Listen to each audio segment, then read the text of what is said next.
melakukan review pada saat live TikTok 1 kali sebelum saksi mengetahui bahwa saksi dilaporkan, ya, terkait dengan produknya laser jenis, ya kan? Itu saksi dilaporkan bulannya sebelum saksi menerima uang senilai 4 miliar atau sesudah saksi menerima uang setelah saksi menerima uang 4 miliar. Habis itu saksi dilaporkan. Waktu itu terkait yang 2000%. Sebelumnya yang terkait dengan reviewan notis yang terkait serum Hanasui atau yang terkait dengan serum glow booster cell serum, bukan yang glowing booster cell ya. Serum C, kemudian paket yang lain-lain tidak ada. Yang dimiliki sebelumnya oleh Dokis pada bulan Oktober 2024. Ada?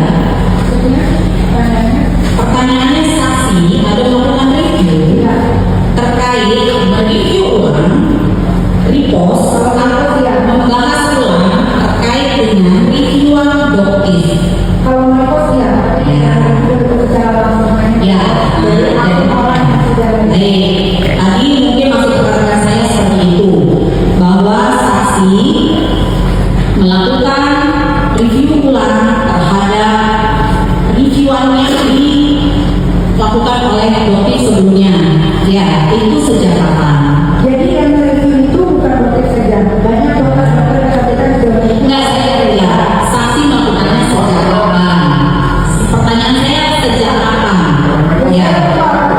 Pokoknya semenjak skincare ini ternyata dia membawa dokter tapi ternyata overclaim berbahaya.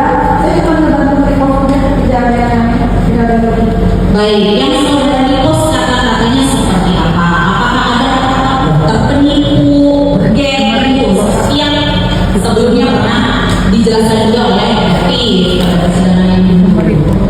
Iya, kalau begini itu kan maksudnya adalah ya kalau kurus orang ya kalau kurus ya begini Ada atau tidak? Saya hanya menjawab pertanyaan seperti jadi itu. kita harus apa? Sebelumnya saya tanya, sebelumnya sebelum saksi yang menerima uang 4 miliar.